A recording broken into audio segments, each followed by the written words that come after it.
السلام عليكم ورحمة الله.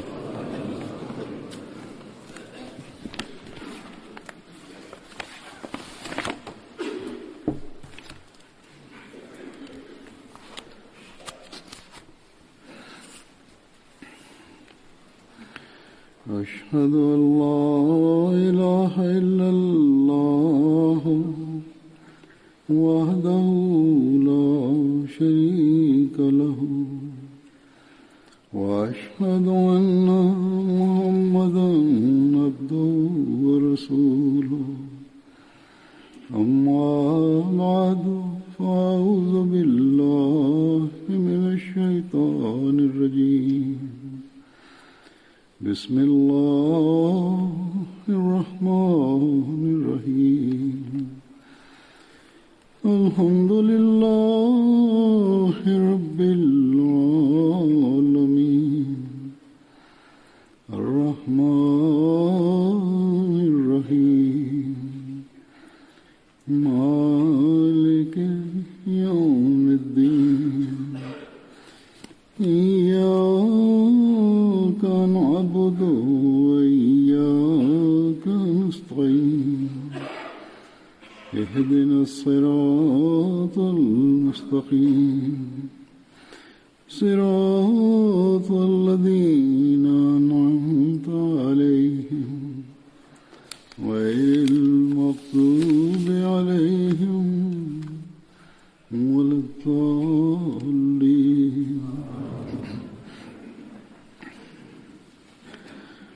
ഹദ്റത്ത് മസീഹ് മൗഊദ് അലൈഹി സ്വലാത്തു വസ്സലാം ഒരവസരത്തിൽ സഹാബ റിസ്വാനുല്ലാഹി അലൈഹിയുടെ സ്ഥാനത്തെ വിവരിച്ചുകൊണ്ട് പറയുന്നു, സഹാബാക്കൾ റിസ്വാനുല്ലാഹി അലൈഹിം അജ്മഈൻ റസൂലുള്ളാഹി സ്വല്ലല്ലാഹു അലൈഹി വസല്ലമയുടെ സീറത്തിന്റെ തെളിമയാർന്ന തെളിവാണ്. ഈ തെളിവിനെ ഏതെങ്കിലും ഒരാൾ പാഴാക്കിക്കളയുകയാണെങ്കിൽ അഥവാ അയാൾ റസൂലുള്ളാഹി സ്വല്ലല്ലാഹു അലൈഹി വസല്ലമയുടെ നുബുവത്തിനെ പാഴാക്കാൻ ആഗ്രഹിക്കുകയാണ് ചെയ്യുന്നത്. ഏതൊരാളാണോ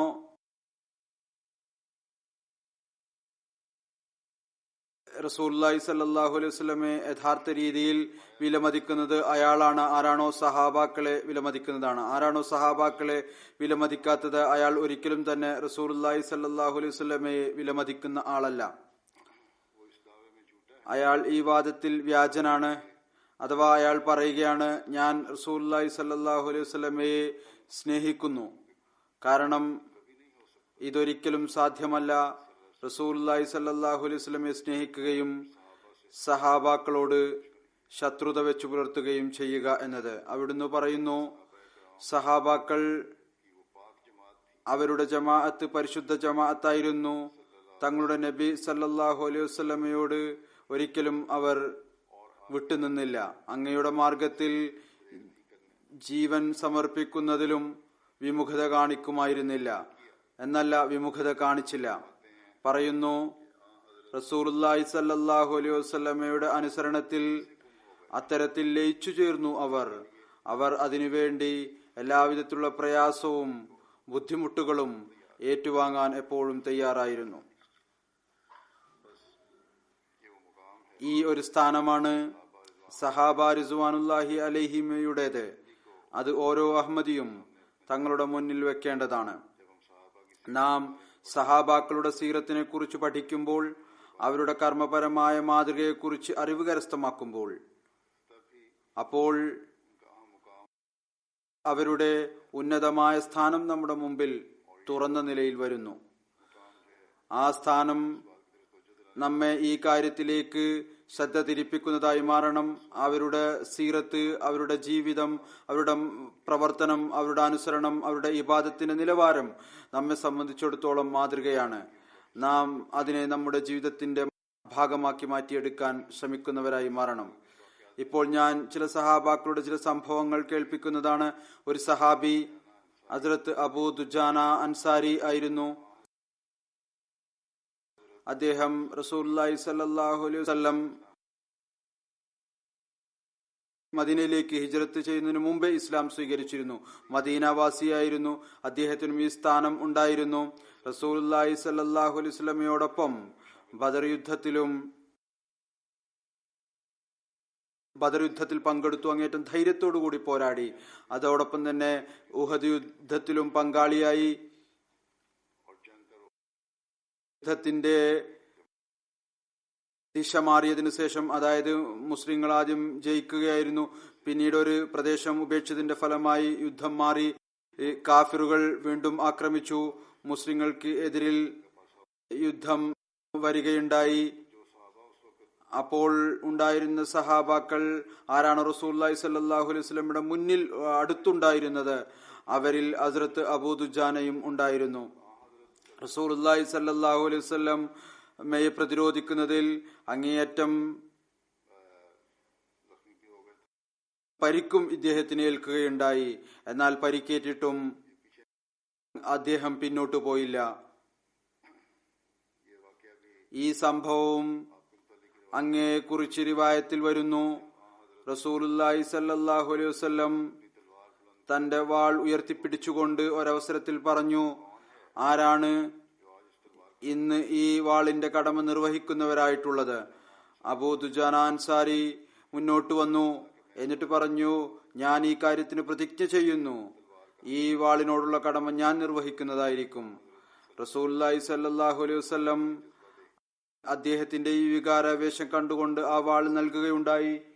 അപ്പോൾ അദ്ദേഹം വീണ്ടും ധൈര്യം സംഭരിച്ചു ചോദിച്ചു, അള്ളാഹുവിന്റെ റസൂലെ സല്ലല്ലാഹു അലൈഹി വസല്ലം, എങ്ങനെയാണ് ഈ വാളിനോടുള്ള കടമ നിർവഹിക്കാൻ സാധിക്കുക? അപ്പോൾ റസൂലുള്ളാഹി സ്വല്ലല്ലാഹു അലൈഹി വസല്ലം പറഞ്ഞു, ഈ വാള് ഒരു മുസ്ലിമിന്റെയും രക്തം ഒഴുക്കുകയില്ല. നിഷേധിയായ ഒരു ശത്രുവും ഇതിൽ നിന്ന് രക്ഷപ്പെട്ടു പോവുകയുമില്ല. നിഷേധിയായ ശത്രു, ആ നിഷേധി ആരാണോ ശത്രുത കാണിക്കുന്നത്, ഇസ്ലാമിനെതിരെ യുദ്ധം ചെയ്യുന്നത്, അവർക്കെതിരിലാണ് ഇത് ഉപയോഗിക്കുക. അവിടുന്ന് അദ്ദേഹം ഈ വാളെടുത്തുകൊണ്ട് വളരെ ധൈര്യത്തോടുകൂടി ഈ നെഞ്ചു വിരിച്ചുകൊണ്ട് ജിഹാദിന്റെ മൈതാനത്തിൽ വന്നു. അപ്പോൾ റസൂലുള്ളാഹി സ്വല്ലല്ലാഹു അലൈഹി വസല്ലം പറഞ്ഞു, പൊതുവായ അവസ്ഥയിൽ അള്ളാഹുവിന് ഈ വിധത്തിൽ വലിപ്പത്തരം കാണിക്കുന്നത് ഇഷ്ടമല്ല. എന്നിരുന്നാലും ഇന്ന് യുദ്ധമൈതാനിയിൽ അബൂ ദുജാനയുടെ ഈ നെഞ്ചുവിരിച്ചുള്ള നടത്തം അത് അള്ളാഹുവിന് വളരെയധികം ഇഷ്ടപ്പെട്ടിരിക്കുന്നു. യമാമ യുദ്ധത്തിൽ മുസൈലിമ കസ്സാബിനെതിരെ യുദ്ധം ചെയ്തുകൊണ്ട് അവിടുന്ന് ഷഹാദത്ത് വരിച്ചു. അദ്ദേഹം വളരെ ധൈര്യത്തോടുകൂടി കോട്ടയുടെ വാതിൽ തുറക്കുന്നതിനു വേണ്ടി അവർ ഉള്ളിലായിരുന്നു. വാതിലടച്ചതിനുള്ളിൽ നിൽക്കുകയായിരുന്നു. അദ്ദേഹം തന്റെ സുഹൃത്തുക്കളോട് പറഞ്ഞു, എന്നെ മതിലിനു മുകളിലൂടെ വലിച്ചെറിയുക. വലിയ കോട്ടയുടെ മതിലായിരുന്നു. അങ്ങനെ വീണത് കാരണം അദ്ദേഹത്തിന്റെ കാല് പൊട്ടുകയുണ്ടായി. എന്നിരുന്നാലും വളരെ ധൈര്യത്തോടുകൂടി യുദ്ധം ചെയ്തുകൊണ്ട് കോട്ടയുടെ വാതിൽ തുറന്നു. മുസ്ലിങ്ങൾ അകത്തു പ്രവേശിച്ചു. അത്ഭുതകരമായ ധൈര്യത്തിന്റെ മാതൃകയാണ് കാണിച്ചത്. ഏതായിരുന്നാലും യുദ്ധം ചെയ്തുകൊണ്ട് അവിടുന്ന് ഷഹീദായി. ഒരവസരത്തിൽ രോഗത്തിൽ തന്റെ സുഹൃത്തിനോട് പറയുകയുണ്ടായി, ഒരുപക്ഷെ എന്റെ 2 കർമ്മങ്ങൾ അള്ളാഹു സ്വീകരിക്കുമായിരിക്കും. ഒന്നിതാണ്, ഞാൻ ഒരിക്കലും നിരർത്ഥകമായ കാര്യങ്ങൾ സംസാരിക്കാറില്ല, പരദൂഷണം പറയാറില്ല, ആളുകളുടെ പിന്നിൽ നിന്നുകൊണ്ട് സംസാരിക്കാറില്ല. രണ്ടാമത്തേത്, ഒരു മുസ്ലിമിനെ കുറിച്ചും എന്റെ ഹൃദയത്തിൽ വിദ്വേഷവും പകയും ഇല്ല. ഹസ്രത്ത് മുഹമ്മദ് ബിൻ മുസ്ലിമ, അദ്ദേഹത്തിന്റെ ചരിത്രം കാണാൻ സാധിക്കുന്നു. അദ്ദേഹം പ്രാരംഭ അൻസാരി സഹാബികളിൽ പെട്ടവനാണ്. വളരെ ധൈര്യശാലിയായ മനുഷ്യനായിരുന്നു. ഉഹദ് യുദ്ധത്തിൽ മുഹമ്മദ് ബിൻ മുസ്ലിമ അദ്ദേഹവും ഉണ്ടായിരുന്നു. വളരെ സ്ഥിരചിത്തതയോടുകൂടി ധൈര്യത്തോടുകൂടി റസൂലുള്ളാഹി സ്വല്ലല്ലാഹു അലൈഹി വസല്ലമയോടൊപ്പം നിലകൊള്ളുകയുണ്ടായി. ഒരു പ്രത്യേകത അദ്ദേഹത്തിന് ലഭിച്ചത് ഇതായിരുന്നു, അദ്ദേഹത്തെക്കുറിച്ച് റസൂലുള്ളാഹി സ്വല്ലല്ലാഹു അലൈഹി വസല്ലമയുടെ പ്രവചനം ഈ വിധത്തിലും പൂർത്തിയാവുകയുണ്ടായി. റസൂലുള്ളാഹി സ്വല്ലല്ലാഹു അലൈഹി വസല്ലം ഒരവസരത്തിൽ തന്റെ വാൾ നൽകിക്കൊണ്ട് അദ്ദേഹത്തോട് പറഞ്ഞു, ഏതുവരെ മുശ്രിക്കീങ്ങളുമായി നിങ്ങൾക്ക് യുദ്ധമുണ്ടോ അതുവരെ ഈ വാളുകൊണ്ട് യുദ്ധം ചെയ്തുകൊണ്ടിരിക്കുക. എപ്പോഴാണോ ആ ഒരു കാലഘട്ടം വരുന്നത്, മുസ്ലിങ്ങൾ പരസ്പരം യുദ്ധം ചെയ്യാൻ തുടങ്ങിയാൽ ഈ വാൾ മുറിച്ചു കളയുക, എന്നിട്ട് തന്റെ വീട്ടിൽ തനിച്ചിരിക്കുക. ഏതുവരെ എന്നാൽ നിന്നെ ആരെങ്കിലും ആക്രമിക്കുകയാണെങ്കിൽ അല്ലെങ്കിൽ തനിക്ക് മരണം വരികയാണെങ്കിൽ. അവിടുന്ന് ഈ ഉപദേശത്തെ അനുസരിച്ച് പ്രവർത്തിച്ചു. ഈ കർമ്മം ഹസ്രത്ത് ഉസ്മാൻ റളിയല്ലാഹു തആല അൻഹുവിന്റെ ഷഹാദത്തിന് ശേഷം നടക്കുകയുണ്ടായി. ഈ പ്രത്യക്ഷമായ രൂപത്തിൽ ആ വാള് മുറിച്ചു കളയുകയും മരം കൊണ്ടുള്ള ഒരു വാൾ തന്റെ വാളിന്റെ ഉറയിൽ വെക്കുകയും ചെയ്യുമായിരുന്നു. അപ്പോൾ അതിനുള്ള കാരണം ചോദിച്ചപ്പോൾ പറഞ്ഞു, അതിന്റെ ഹിക്മത്ത് ഇതാണ്: എന്റെ ആ ആദരയുക്തമായ പ്രൗഢി നിലനിൽക്കുന്നതിനു വേണ്ടി റസൂലുള്ളാഹി സ്വല്ലല്ലാഹു അലൈഹി വസല്ലമയുടെ നിർദ്ദേശവും ഞാൻ അനുസരിച്ചു. ഇപ്പോൾ ഇനി ലോഹത്തിന്റെ വാൾ ഒരിക്കലും കയ്യിൽ വെക്കുകയില്ല. മരത്തിന്റെ വാൾ ആർക്കും ഒരു നഷ്ടവും വരുത്തുകയില്ല. ചില സഹാബാക്കൾ പറയാറുണ്ടായിരുന്നു, ഫിത്ന ആരെയെങ്കിലും സ്വാധീനിച്ചിട്ടില്ല എങ്കിൽ, ഹദ്റത്ത് ഉസ്മാന്റെ ഷഹാദത്തിന് ശേഷം ഉണ്ടായ ഫിത്ന അത് ആരെയും സ്വാധീനിച്ചിട്ടില്ല എങ്കിൽ അത് മുഹമ്മദ് ബിൻ മുസ്ലിമയെ ആയിരുന്നു. അദ്ദേഹം ഫിത്നയിൽ നിന്ന് രക്ഷപ്പെടുന്നതിനു വേണ്ടി ഏകാന്തമായൊരു പ്രദേശത്ത് ജീവിച്ചു. പറയുമായിരുന്നു, ഏതുവരെ ഫിത്ന ഇല്ലാതായി തീരുന്നില്ലയോ അതുവരെ എന്റെ ഉദ്ദേശം ഇതാണ്, ഞാൻ ഈ ഏകാന്ത പ്രദേശത്ത് ജീവിതം കഴിച്ചുകൂട്ടും. ഇവരെ ആ സഹാബാക്കളായിരുന്നു. അവർ യുദ്ധം ചെയ്തപ്പോൾ അത് മതത്തെ ആക്രമിച്ചത് കൊണ്ടായിരുന്നു. അതുകൊണ്ടാണ് ഒരു യുദ്ധം ചെയ്തത്. റസൂലുള്ളാഹി സ്വല്ലല്ലാഹു അലൈഹി വസല്ലം പറഞ്ഞിട്ടുണ്ടായിരുന്നു, മുശ്രിക്കീങ്ങൾ ആരാണോ ദീനിനെ അവസാനിപ്പിക്കാൻ വേണ്ടി ആക്രമിക്കുന്നത് അവരുമായി യുദ്ധം ചെയ്യുക. ഏതുവരെ മുസ്ലിങ്ങൾ ഇതിൽ അടിയുറച്ചു നിന്നുവോ അവരുടെ ശക്തിയും അതുപോലെ നിലനിന്നു. അവർ വിജയം വരിച്ചുകൊണ്ടേയിരുന്നു. എന്നാൽ പരസ്പരം കലഹിക്കാൻ തുടങ്ങിയപ്പോൾ, മുനാഫിക്കീങ്ങളുടെ വാക്കുകൾ കേട്ടുകൊണ്ട് പരസ്പരം കഴുത്തറുക്കാൻ തുടങ്ങിയപ്പോൾ ഭരണകൂടങ്ങൾ നിലനിന്നുപോയി എങ്കിലും അവരുടെ ഐക്യം നിലനിന്നില്ല. മെല്ലെ മെല്ലെ ആ ഭരണകൂടവും ബലഹീനമായി തീർന്നു. ഇന്ന് നമ്മൾ കാണുന്നു, പരസ്പരമുള്ള ഭിന്നത മുസ്ലിങ്ങളിൽ അത് അതിന്റെ പാരമ്യതയിലെത്തിയിരിക്കുകയാണ്. റസൂലുള്ളാഹി സ്വല്ലല്ലാഹു അലൈഹി വസല്ലമയുടെ മറ്റൊരു പ്രവചനം കൂടി ഉണ്ടായിരുന്നു. അതും പൂർത്തിയായി കഴിഞ്ഞിരിക്കുന്നു.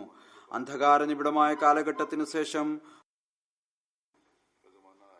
പ്രകാശത്തിന്റെ കാലഘട്ടം വരുന്നതാണ്. മസീഹെ മൗഊദിന്റെ കാലഘട്ടം വരുന്നതാണ്. അപ്പോൾ മസീഹ് മൗദിനെ വിശ്വസിക്കുക, ജമാഅത്തുമായി അടിയുറച്ചു നിൽക്കുക, അതിലാണ് അനുഗ്രഹം നിലകൊള്ളുന്നത്. എന്നാൽ ഈ വന്ന വ്യക്തിയെ വിശ്വസിക്കാതെ മുസ്ലിങ്ങൾ നമ്മൾ കാണുന്നു, തങ്ങളുടെ രാജ്യത്ത് തന്നെ പരസ്പരം രക്തദാഹികളായി മാറിക്കൊണ്ടിരിക്കുകയാണ്. അതിന്റെ ഫലം ഇതാണ്: ഇന്ന്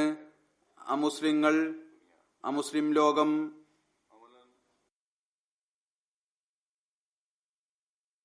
യഥാർത്ഥ രൂപത്തിൽ മുസ്ലിങ്ങളുടെ മേൽ ഭരണം നടത്തിക്കൊണ്ടിരിക്കുകയാണ്. അതിർത്ത് മുഹമ്മദ് ബിൻ മുസ്ലിമായുടെ നല്ല അഭിപ്രായം പറയുന്ന വ്യക്തിയും അതേപോലെ തന്നെ അനുസരണമുള്ള വ്യക്തിയും ആണ് എന്നതിനെ കുറിച്ച് അനേകം സംഭവങ്ങൾ കാണാൻ സാധിക്കുന്നു.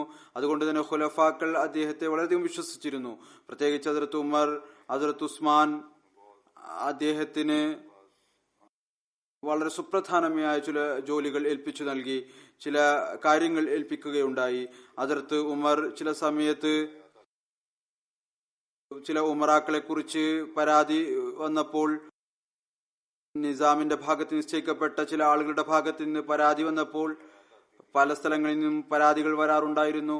അതിനെ അന്വേഷിക്കുന്നതിന് വേണ്ടി ഹസ്രത്ത് അബു മുഹമ്മദ് ബിൻ മുസ്ലിമയെയാണ് അയക്കാറുണ്ടായിരുന്നത്. ഒരു പ്രാരംഭ കാലഘട്ട സഹാബി ഹസ്രത്ത് അബു അയ്യൂബ് അൻസാരി ആയിരുന്നു. അദ്ദേഹം ആ സൗഭാഗ്യവാനായിരുന്നു.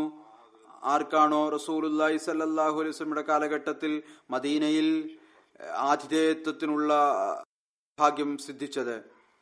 ആരംഭ കാലഘട്ടത്തിൽ എല്ലാവർക്കും ആഗ്രഹമുണ്ടായിരുന്നു റസൂലുള്ളാഹി സ്വല്ലല്ലാഹു അലൈഹി വസല്ലം അവരുടെ വീട്ടിൽ താമസിക്കണം എന്ന്.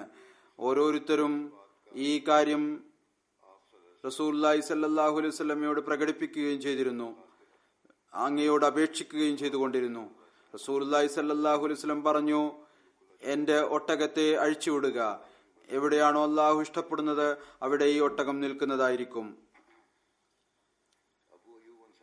അബൂ അയ്യൂബ് അൻസാരിയുടെ സൗഭാഗ്യം, ഒട്ടകം അദ്ദേഹത്തിന്റെ വീടിനു മുമ്പിൽ നിന്നു. എന്നാൽ ആളുകൾക്ക് എന്നിട്ടും തൃപ്തി വന്നില്ല. അവർ പറഞ്ഞു, ഞങ്ങളുടെ വീടും സമീപത്താണ്, ഞങ്ങളുടെ വീട്ടിൽ താമസിച്ചാലും. അപ്പോൾ അവിടുന്ന് നറുക്കെടുപ്പ് നടത്തി. അപ്പോൾ നറുക്കെടുപ്പിലും ഹസ്രത്ത് അബൂ അയ്യൂബ് അൻസാരിയുടെ പേരാണ് വന്നത്. അദ്ദേഹത്തിന്റെ വീട് റസൂലുള്ളാഹി സ്വല്ലല്ലാഹു അലൈഹി വസല്ലം വീട്ടിൽ താമസിക്കുകയുണ്ടായി. ആ താമസത്തെ കുറിച്ചുള്ള സംഭവം ഇപ്രകാരമാണ്. ഒരു ദിവസം രാത്രി അദ്ദേഹത്തിന്റെ വീട് 2 നില കെട്ടിടമായിരുന്നു. മുകളിലത്തെ നിലയിൽ അബൂ അയ്യൂബ് അൻസാരിയാണ് താമസിച്ചിരുന്നത്. താഴത്തെ ഭാഗം മുഴുവനായും റസൂലുള്ളാഹി സ്വല്ലല്ലാഹു അലൈഹി വസല്ലമയുടെ സമക്ഷത്തിൽ സമർപ്പിച്ചു. ഒരു ദിവസം രാത്രി മുകളിലത്തെ നിലയിൽ അവിടെ വെള്ളത്തിന്റെ വലിയ ഒരു കുടം അല്ലെങ്കിൽ ഒരു പാത്രം, അത് പൊട്ടിപ്പോയി. മണ്ണുകൊണ്ടുണ്ടാക്കിയ പാത്രമായിരുന്നു. അതിലാണ് വെള്ളം നിറച്ചു വെച്ചിരുന്നത്. ഇപ്പോഴും നാം നമ്മുടെ 3ാം കിട രാജ്യങ്ങളിൽ, ദരിദ്ര രാജ്യങ്ങളിൽ, പാകിസ്ഥാനിലും ആഫ്രിക്കയിലും അത്തരത്തിലുള്ള പാത്രങ്ങളിൽ വെള്ളം വെക്കാറുണ്ട്. ഏതായിരുന്നാലും അത് പൊട്ടി. അബൂ അയ്യൂബ് അൻസാരിയും അദ്ദേഹത്തിന്റെ ഭാര്യയും മുഴുവൻ രാത്രിയും അത് ഉണക്കിക്കൊണ്ടിരുന്നു. അടുത്ത ദിവസം റസൂലുള്ളാഹി സ്വല്ലല്ലാഹു അലൈഹി വസല്ലമയുടെ സമക്ഷത്തിൽ രാത്രിയിലെ സംഭവം കേൾപ്പിച്ചു. എന്നിട്ട് പറഞ്ഞു, ഹുസൂർ, താങ്കൾ മുകളിലത്തെ നിലയിൽ താമസിച്ചാലും. റസൂലുള്ളാഹി സ്വല്ലല്ലാഹു അലൈഹി വസല്ലം അദ്ദേഹത്തിന്റെ അപേക്ഷയെ സ്വീകരിച്ചു. ഏകദേശം 6-7 മാസത്തോളം റസൂലുള്ളാഹി സ്വല്ലല്ലാഹു അലൈഹി വസല്ലം അദ്ദേഹത്തിന്റെ അവിടെ താമസിച്ചു. അതിഥി സൽക്കാരത്തിന്റെയും ഉന്നതമായ കടമ നിർവഹിക്കാൻ അവിടെ അദ്ദേഹം പരിശ്രമിച്ചു. റസൂലുള്ളാഹി സ്വല്ലല്ലാഹു അലൈഹി വസല്ലമയുടെ ബാക്കിയായ ഭക്ഷണത്തിൽ നിന്നാണ് കഴിച്ചുകൊണ്ടിരുന്നത്. റിവായത്തിൽ എഴുതപ്പെട്ടിരിക്കുന്നു, എവിടെയാണോ റസൂലുള്ളാഹി സ്വല്ലല്ലാഹു അലൈഹി വസല്ലമയുടെ വിരലുകളുടെ അടയാളം ഉണ്ടായിരുന്നത്, ബാക്കി വരുന്ന ഭക്ഷണത്തിൽ നിന്ന് അവിടെ നിന്നാണ് അദ്ദേഹം കഴിച്ചിരുന്നത്. ഒരു ദിവസം കണ്ടു, ഭക്ഷണത്തിൽ റസൂലുള്ളാഹി സ്വല്ലല്ലാഹു അലൈഹി വസല്ലമയുടെ വിരലടയാളം ഇല്ല, ഭക്ഷണം കഴിച്ചതായി തോന്നുന്നില്ല. റസൂലുള്ളാഹി സ്വല്ലല്ലാഹു അലൈഹി വസല്ലമയുടെ സമക്ഷത്തിൽ വന്നുകൊണ്ട് പറഞ്ഞു, ഹുസൂർ, താങ്കൾ ഇന്ന് ഭക്ഷണം കഴിച്ചില്ലേ? അപ്പോൾ റസൂലുള്ളാഹി സ്വല്ലല്ലാഹു അലൈഹി വസല്ലം പറഞ്ഞു, ഭക്ഷണം കഴിക്കാൻ പോവുകയായിരുന്നു, പക്ഷേ അതിൽ ഞാൻ കണ്ടു അതിൽ വലിയ ഉള്ളിയും വെളുത്തുള്ളിയും ഇട്ടിട്ടുണ്ട്. അത് രണ്ടും എനിക്ക് ഇഷ്ടമില്ല, അതുകൊണ്ട് ഞാൻ കഴിച്ചിട്ടില്ല. അപ്പോൾ അബൂ അൻസാരി റളിയല്ലാഹു തആല അൻഹു പറഞ്ഞു, ഏതൊന്നാണോ ഹുസൂർ ഇഷ്ടപ്പെടാത്തത് അതിനെ ഞാനും ഇഷ്ടപ്പെടുന്നില്ല. അങ്ങനെ ഈ 2 വസ്തുക്കളും ഞാൻ ഭാവിയിൽ കഴിക്കുന്നതല്ല. അത്ഭുതകരമായ സ്നേഹത്തിന്റെ പ്രകടനമാണ് ഇത്. ഹസ്രത്ത് അബൂ അയ്യൂബ് അൻസാരി എല്ലാ യുദ്ധങ്ങളിലും പങ്കെടുക്കുകയുണ്ടായി. ഖൈബർ യുദ്ധത്തിൽ യഹൂദി സർദാറിൻ യുദ്ധത്തിൽ മരിച്ചു. അദ്ദേഹത്തിന്റെ മകൾ സഫിയ റസൂലുള്ളാഹി സ്വല്ലല്ലാഹു അലൈഹി വസല്ലമയുടെ വിവാഹത്തിൽ വരികയുണ്ടായി. അപ്പോൾ അടുത്ത ദിവസം രാവിലെ റസൂലുള്ളാഹി സ്വല്ലല്ലാഹു അലൈഹി വസല്ലം സുബഹി നമസ്കരിപ്പിക്കാൻ വേണ്ടി പുറത്തു വന്നപ്പോൾ അതേ അബൂ അയ്യൂബ് അൻസാരി പുറത്ത് കാവൽ നിൽക്കുകയായിരുന്നു. റസൂലുള്ളാഹി സ്വല്ലല്ലാഹു അലൈഹി വസല്ലം അദ്ദേഹത്തോട് ചോദിച്ചു, എന്താണ് കാരണം? താങ്കൾ കാവൽ നിൽക്കുകയാണല്ലോ. അപ്പോൾ അവിടുന്ന് പറഞ്ഞു, ഞാൻ പറഞ്ഞു, സഫിയയുടെ ബന്ധുക്കൾ, അവർക്ക് നമ്മുടെ കൈകൾ കൊണ്ട് നഷ്ടമുണ്ടായിട്ടുണ്ട്, ചിലര് വധിക്കപ്പെടുകയും ചെയ്തിട്ടുണ്ട്. അതുകൊണ്ട് ഞാൻ ചിന്തിച്ചു, ഒരു പക്ഷേ ആരെങ്കിലും കുഴപ്പമുണ്ടാക്കാൻ സാധ്യതയുണ്ട്, ആരെങ്കിലും വന്ന് തങ്ങൾക്ക് പ്രതികാരം ചെയ്യാൻ സാധ്യതയുണ്ട്. അതുകൊണ്ട് ഞാൻ കാവൽ നിൽക്കുകയാണ്. അപ്പോൾ റസൂലുള്ളാഹി സ്വല്ലല്ലാഹു അലൈഹി വസല്ലം അദ്ദേഹത്തിന് വേണ്ടി പ്രകാരം ദുആ ചെയ്തു, അല്ലാഹുവേ, അബൂ അയ്യൂബിന് എപ്പോഴും നിന്റെ സംരക്ഷണത്തിലും സമാധാനത്തിലും വെക്കണമേ. ഏതുപോലെ ഇദ്ദേഹം രാത്രി എന്റെ സംരക്ഷണത്തിനു വേണ്ടി ഊർജ്ജസ്വലതയോടുകൂടി നിന്നുവോ. ഹസ്രത്ത് അബൂ അയ്യൂബ് റോം യുദ്ധത്തിലും പങ്കെടുത്തു. വളരെയധികം വൃദ്ധനായിരുന്നിട്ടും കേവലം ഈ ഒരു കാരണം കൊണ്ട് പങ്കെടുത്തു. റസൂലുള്ളാഹി സ്വല്ലല്ലാഹു അലൈഹി വസല്ലമയുടെ ഒരു പ്രവചനം ഉണ്ടായിരുന്നു, അത് കാണുന്നതിനു വേണ്ടി ഇതിനിടയ്ക്ക് അവിടുന്ന് രോഗിയും ആയി. റസൂൽ അദ്ദേഹത്തോട് അദ്ദേഹത്തിന്റെ അവസാനത്തെ ആഗ്രഹം ചോദിച്ചപ്പോൾ പറഞ്ഞു, മുഴുവൻ മുസ്ലിങ്ങൾക്കും എന്റെ സലാം അറിയിക്കുക.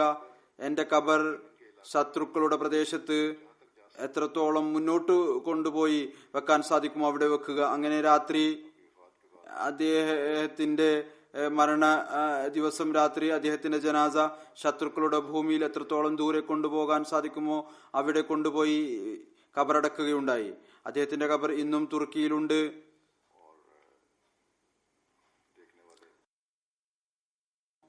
കണ്ടവർ പറയുന്നു, ചില റിവായത്തുകളുണ്ട്, ആളുകൾ ചില ബിദ്അത്ത് ഉള്ള റിവായത്തുകൾ ഉണ്ടായിട്ടുണ്ട്, അത് ശരിയല്ല.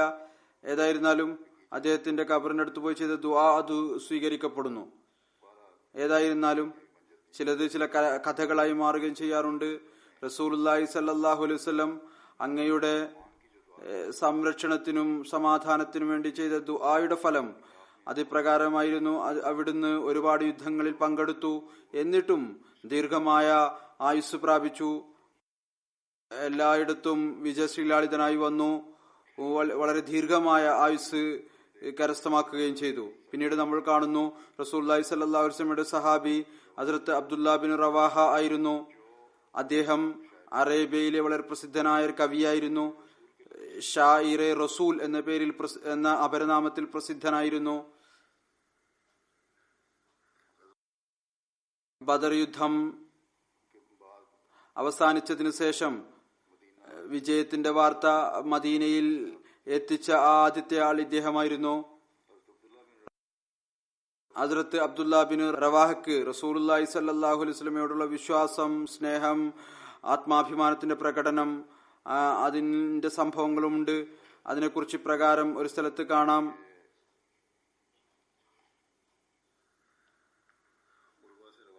ഉർവയിൽ നിന്ന് നിവേദനം, ഹസ്രത്ത് ഉസാമ ബിൻ സയ്യിദ് അദ്ദേഹത്തോട് പറയുകയുണ്ടായി, നബി കരീം സല്ലല്ലാഹു അലൈഹി വസല്ലം ഒരു കഴുതപ്പുറത്ത് ഇരിപ്പിടം വെച്ച് യാത്ര ചെയ്യുകയായിരുന്നു. അതിൽ ഫദൽ പ്രദേശത്തെ പുതപ്പുണ്ടായിരുന്നു. പിന്നിൽ ഉസാമയെ ഇരുത്തിയിരുന്നു.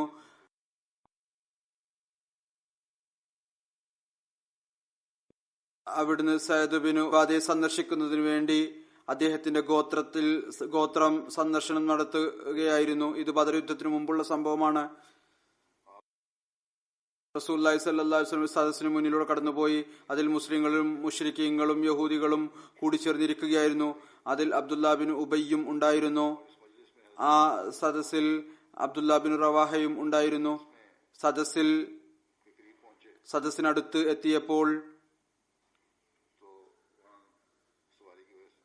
അവിടെ ഈ യാത്രാവാഹനം കാരണം കുറച്ച് പൊടി ഉയർന്നു. അബ്ദുല്ലാ ബിൻ ഉബയ്യ് തന്റെ മൂക്ക് തന്റെ പുതപ്പ് കൊണ്ട് പൊത്തി. എന്നിട്ട് പറഞ്ഞു, ഞങ്ങളുടെ മേൽ പൊടി തെറിപ്പിക്കരുത്. അപ്പോൾ റസൂലുള്ളാഹി സ്വല്ലല്ലാഹു അലൈഹി വസല്ലം അവരോട് സലാം പറഞ്ഞു. എന്നിട്ട് അവിടെ നിന്നു. എന്നിട്ട് വാഹനത്തിൽ നിന്ന് താഴെ ഇറങ്ങി. എന്നിട്ട് അവരെ അള്ളാഹുലേക്ക് വിളിച്ചു. അവർക്ക് വിശുദ്ധ ഖുർആൻ ഓതി കേൾപ്പിച്ചു. അബ്ദുല്ലാ ബിൻ ഉബയ്യ് പറഞ്ഞു റസൂലുള്ളാഹി സ്വല്ലല്ലാഹു അലൈഹി വസല്ലമയോട്, മനുഷ്യ, ഇത് നല്ല കാര്യമല്ല. അഥവാ താങ്കൾ പറയുന്നത് സത്യമാണ് എങ്കിൽ ഞങ്ങളുടെ സദസ്സുകളിൽ ഞങ്ങളെ ബുദ്ധിമുട്ടിക്കരുത്. തങ്ങളുടെ വീട്ടിലേക്ക് തിരിച്ചു പോവുക. ആരാണോ താങ്കളുടെ അടുത്ത് വരുന്നത് അവരുടെ അടുത്ത് കാര്യങ്ങൾ വിവരിച്ചു കൊടുക്കുക. ഹസ്രത്ത് അബ്ദുല്ലാ ബിൻ റവാഹ അവിടെ ഇരിക്കുന്നുണ്ടായിരുന്നു. അദ്ദേഹം പറഞ്ഞു, യാ റസൂലുള്ളാഹ്, താങ്കൾ ഞങ്ങളുടെ സദസ്സിൽ വന്നുകൊള്ളുക. ഞങ്ങൾ അത് വളരെയധികം ഇഷ്ടപ്പെടുന്നു. അദ്ദേഹം ഒരു വിലയും വെച്ചില്ല. അവരുടെ നേതാവാണ്, അയാൾ എന്തു പറയും? അത് അങ്ങയുടെ അദ്ദേഹത്തിന്റെ ആത്മാഭിമാനവും അതേപോലെ സ്നേഹത്തിന്റെ അനിയന്ത്രിതമായ പ്രകടനവുമായിരുന്നു. അബ്ദുല്ലാ ബിൻ റവാഹ അത് പ്രകടിപ്പിച്ചു. ആ നേതാക്കന്മാരെയും ആ ഭൗതികരായ ആളുകളെയും ഒരു വിലയും വെച്ചില്ല. ഹസ്രത്ത് ഇബ്നു അബ്ബാസിൽ നിന്നൊരു നിവേദനം വരുന്നു, റസൂലുള്ളാഹി സ്വല്ലല്ലാഹു അലൈഹി വസല്ലം ഒരു യുദ്ധത്തിൽ സഹാബാക്കളെ അയച്ചു. അതിൽ അബ്ദുല്ലാ ബിൻ റവാഹയും ഉണ്ടായിരുന്നു. ജുമാ ദിവസമായിരുന്നു. യുദ്ധത്തിൽ പങ്കെടുത്ത മറ്റു സഹാബാക്കൾ രാവിലെ പുറപ്പെട്ടു. ഇദ്ദേഹം പറഞ്ഞു, ഞാൻ പിന്നിൽ നിന്ന് ജുമാ നമസ്കാരം റസൂലുള്ളാഹി സ്വല്ലല്ലാഹു അലൈഹി വസല്ലമയോടൊപ്പം അനുഷ്ഠിച്ച് അവരോടൊപ്പം ചെന്നു ചേരുന്നതായിരിക്കും. റസൂലുള്ളാഹി സ്വല്ലല്ലാഹു അലൈഹി വസല്ലം ഇദ്ദേഹത്തെ കണ്ടപ്പോൾ അദ്ദേഹം പള്ളിയിൽ നിൽക്കുകയാണ്. ജുമാ നമസ്കാരത്തിനു ശേഷം അദ്ദേഹത്തോട് റസൂലുള്ളാഹി സ്വല്ലല്ലാഹു അലൈഹി വസല്ലം ചോദിച്ചു, നിന്നെ നിന്റെ കൂട്ടുകാരോടൊപ്പം പോകുന്നതിൽ നിന്ന് ഏത് കാര്യമാണ് തടഞ്ഞത്? അപ്പോൾ അദ്ദേഹം പറഞ്ഞു, അള്ളാഹുവിന്റെ റസൂലെ, എനിക്ക് വളരെയധികം ആഗ്രഹം ഉണ്ട് ജുമാ നമസ്കാരം ഹുസൂറിന്റെ കൂടെ പങ്കെടുത്തുകൊണ്ട് ഹുസൂറിന്റെ ഖുതുബ കേൾക്കണം, എന്നിട്ട് പിന്നിലൂടെ പോയി അവരോടൊപ്പം കൂടിച്ചേരുന്നതായിരിക്കും. റസൂലുള്ളാഹി സ്വല്ലല്ലാഹു അലൈഹി വസല്ലം പറഞ്ഞു,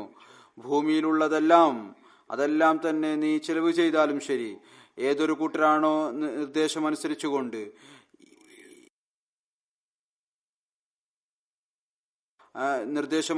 രാവിലെ യുദ്ധത്തിനു വേണ്ടി പുറപ്പെട്ടത്, ആ പ്രതിഫലം ഒരിക്കലും തന്നെ ലഭിക്കുകയില്ല. അതിനുശേഷം റിവായത്തിൽ വരുന്നു, ഏതെങ്കിലും ഒരു യുദ്ധത്തിൽ അല്ലെങ്കിൽ ഏതെങ്കിലും ഒരു പരിപാടിക്ക് പോകേണ്ടി വന്നാൽ അബ്ദുല്ലാ ബിനു റവാഹ ആദ്യം ആ സംഘത്തിൽ ചേരുകയും ഏറ്റവും അവസാനം മദീനയിൽ തിരിച്ചു വരികയും ചെയ്യുമായിരുന്നു. ഒരു റിവായത്തിൽ വരുന്നു, ഹസ്രത്ത് ഉർവ ബിൻ സുബൈർ നിവേദനം ചെയ്യുന്നു, റസൂലുള്ളാഹി സ്വല്ലല്ലാഹു അലൈഹി വസല്ലം മൂത്ത യുദ്ധത്തിൽ ഹസ്രത്ത് സയ്യിദ് ബിൻ ഹാരിസയെ സംഘത്തിന്റെ നേതാവാക്കി. എന്നിട്ട് പറഞ്ഞു, ഇദ്ദേഹം ഷഹീദാവുകയാണെങ്കിൽ ജാഫർ ബിൻ അബി താലിബ് സൈന്യത്തിന്റെ നേതാവായിരിക്കും. അദ്ദേഹം ഷഹീദായാൽ അബ്ദുല്ലാ ബിൻ റവാഹ നേതൃത്വം വഹിക്കുന്നതായിരിക്കും. അബ്ദുല്ലായും ഷഹീദായാൽ മുസ്ലിങ്ങൾ ആരെയാണ് ഇഷ്ടപ്പെടുന്നത് അവരെ തങ്ങളുടെ നേതാവായി തിരഞ്ഞെടുക്കുക. ഈ സൈന്യത്തിന്റെ പുറപ്പെടൽ അതിന്റെ വിട പറയുന്ന സമയം വന്നപ്പോൾ ഹദ്റത്ത് അബ്ദുല്ലാ ബിൻ റവാഹ കരയാൻ തുടങ്ങി. ആളുകൾ പറഞ്ഞു, അബ്ദുല്ല എന്തിനാണ് കരയുന്നത്? അപ്പോൾ പറഞ്ഞു, അള്ളാഹുവാണ് സത്യം, എനിക്ക് ഭൗതികതയോട് യാതൊരു സ്നേഹവുമില്ല, അതിന്റെ യാതൊരു താല്പര്യവുമില്ല. എന്നാൽ ഞാൻ ഈ ആയത്ത് വൈൻ മിൻകും ഇല്ലാ വാരിദുഹാ കാന അലാ റബ്ബിക ഹത്മൻ മഖ്ദിയ എന്നതിനെ കുറിച്ച് റസൂലുള്ളാഹി സ്വല്ലല്ലാഹു അലൈഹി വസല്ലമയിൽ നിന്ന് കേട്ടിട്ടുണ്ട്. ഓരോരുത്തർക്കും ഒരു ദിവസം അങ്ങേ നേരിടേണ്ടതായി വരും. എനിക്കറിയുകയില്ല സിറാത്ത് പാലത്തിൽ കയറിയതിനു ശേഷം എന്റെ സ്ഥിതി എന്തായിരിക്കും. എന്നാൽ ഈ അള്ളാഹുവിനെ ഭയപ്പെടുന്ന ആളുകളെ കുറിച്ച് റസൂലുള്ളാഹി സ്വല്ലല്ലാഹു അലൈഹി വസല്ലം ശുഭപര്യവസാനത്തെ കുറിച്ചുള്ള വാർത്ത നൽകിയിട്ടുണ്ടായിരുന്നു.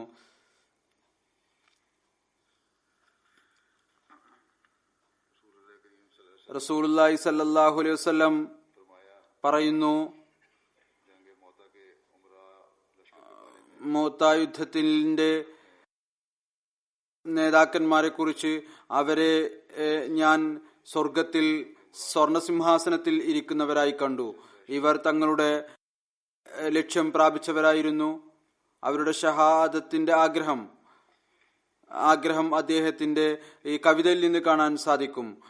അതിന്റെ തർജ്ജമ പ്രകാരമാണ്, അത്തരത്തിലുള്ള ശൂലവും അമ്പും അത് എനിക്കേൽക്കട്ടെ, അതെന്റെ കണ്ണുകളിലൂടെ പോയി എന്റെ കരളിനെ പിളർക്കുകയും അള്ളാഹുവിന്റെ പക്കൽ എന്റെ ഷഹാദത്ത് സ്വീകരിക്കപ്പെടുകയും ചെയ്യട്ടെ. എന്റെ ഖബറിലൂടെ ആളുകൾ കടന്നു പോകുമ്പോൾ ഇപ്രകാരം പറയട്ടെ, അള്ളാഹു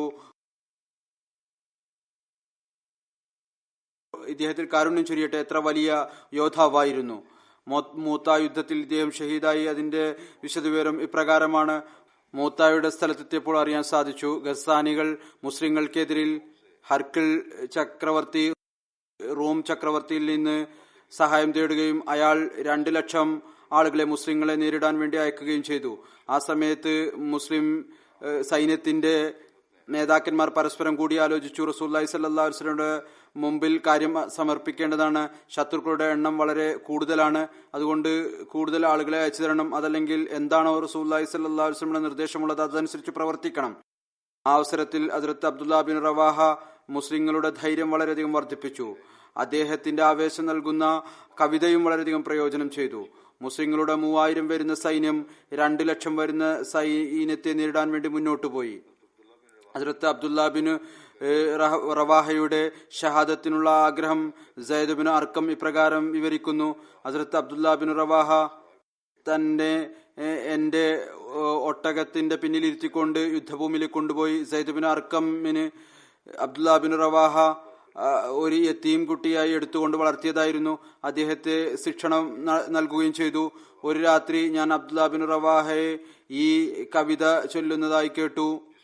അതിൽ തന്റെ ബന്ധുക്കളെ അഭിസംബോധന ചെയ്തുകൊണ്ട് ഈ കാര്യം കൂടി പറഞ്ഞിരുന്നു: ഇനി ഞാൻ ഒരിക്കലും തന്നെ ഞാൻ തിരിച്ചു വരികയില്ല. വളരെ ആവേശത്തോടുകൂടി ഈ കവിത ചൊല്ലുകയായിരുന്നു. അതിൽ തന്റെ ഭാര്യയെ അഭിസംബോധന ചെയ്തുകൊണ്ട് അദ്ദേഹം അബ്ദുല്ല പറയുമായിരുന്നു: വ്യാഴാഴ്ച ആ വൈകുന്നേരം എന്റെ ഒട്ടകത്തെ ജിഹാദിനുള്ള യാത്രയ്ക്ക് വേണ്ടി നീ തയ്യാറാക്കിയപ്പോൾ, നീ ഏറ്റവും അവസാനമായി എന്റെ അടുത്ത് വന്നപ്പോൾ ആ അവസ്ഥ എത്രമാത്രം അനുഗ്രഹീതമായിരുന്നു. നിന്നിൽ ഒരുവിധ ന്യൂനതയും കുറവുമില്ല. പക്ഷേ ഇപ്പോൾ ഞാൻ ഈ യുദ്ധമൈതാനിൽ വന്നിരിക്കുന്നു. ഇവിടെ നിന്ന് തിരിച്ചുകൊണ്ടൊരിക്കലും നിന്റെ അടുത്ത് ഞാൻ വരികയില്ല. അത് അദ്ദേഹത്തിന്റെ അദൃശ്യതയിലുള്ള അവസാനത്തെ കുടുംബത്തോടുള്ള വിട പറയലായിരുന്നു. സയ്യിദ് ബിൻ അർക്കം ഇത് കേട്ടപ്പോൾ കരയാൻ തുടങ്ങി. ഹദ്റത്ത് അബ്ദുല്ല അദ്ദേഹത്തെ ശകാരിച്ചു, പറഞ്ഞു: നിനക്കറിയില്ലേ, അഥവാ അള്ളാഹു എനിക്ക് ഷഹാദത്ത് നൽകുകയാണെങ്കിൽ നിനക്കെന്ത് നഷ്ടമാണുള്ളത്? മറിച്ച് എന്റെ സവാരി എടുത്തുകൊണ്ട് നിനക്ക് ഒറ്റക്ക് യാത്ര ചെയ്തു പോകാമല്ലോ. ജിഹാദിന്റെ മൈതാനത്തിൽ അബ്ദുല്ല ബിൻ റവാഹ ധൈര്യം നല്ല പോലെ പ്രകടിപ്പിച്ചു. ഹദ്റത്ത് നുഅ്മാൻ ബിൻ ബഷീർ വിവരിക്കാറുണ്ടായിരുന്നു: ജാഫഹിദായപ്പോൾ ഹദ്റത്ത് അബ്ദുല്ല സൈന്യത്തിന്റെ ഒരു ഭാഗത്തായിരുന്നു. ആളുകൾ അദ്ദേഹത്തെ വിളിച്ചു. എന്നിട്ട് പറഞ്ഞു, അദ്ദേഹം ഈ ഒരു കവിത ചൊല്ലിക്കൊണ്ട് മുന്നോട്ട് വന്നു. അതിന്റെ തർജ്ജമ പ്രകാരമാണ്: എന്റെ നഫ്സെ, നീ ജീവൻ സമർപ്പിക്കുന്ന വിധത്തിൽ യുദ്ധം ചെയ്യുകയില്ലേ?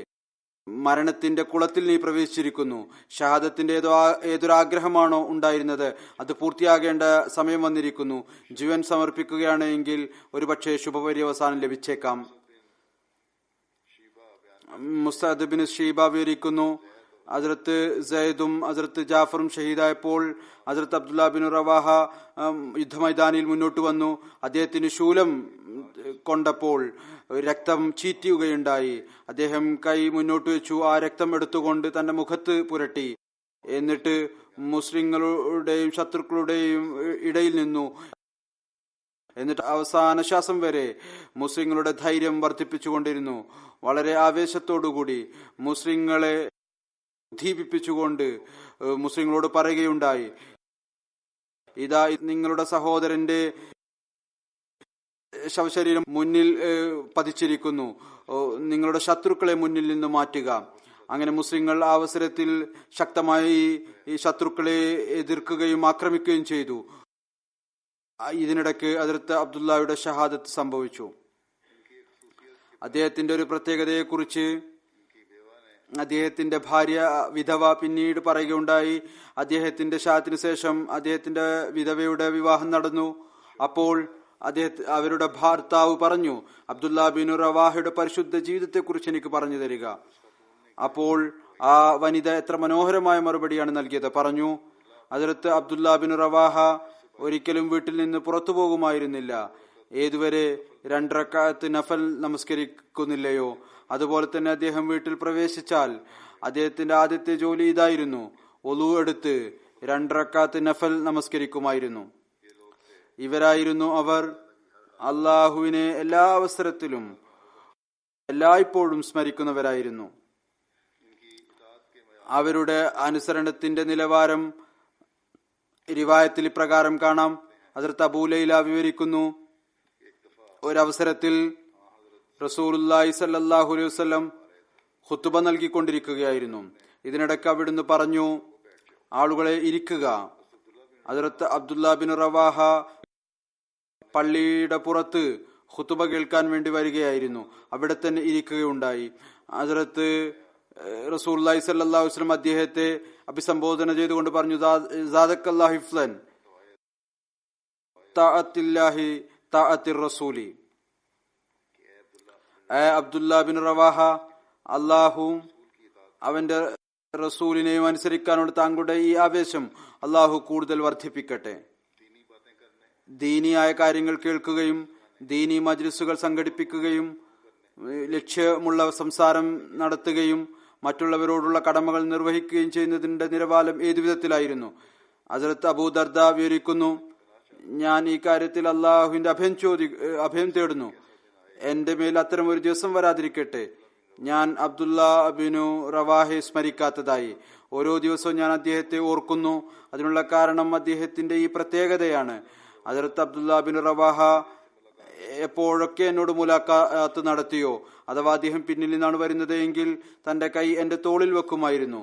മുന്നിൽ നിന്നാണ് വരുന്നത് എങ്കിൽ നെഞ്ചിൽ കൈവെക്കുമായിരുന്നു. എന്നിട്ട് പറയുമായിരുന്നു, ഏ അബൂ ദർദ, വരൂ നമുക്കിരിക്കാം, എന്നിട്ട് ഈമാനെ നമുക്കൊന്ന് പുതുക്കാം, കുറച്ച് ഈമാന്റെ കാര്യങ്ങൾ സംസാരിക്കാം. എന്നിട്ട് എന്നോടൊപ്പം ഇരിക്കും.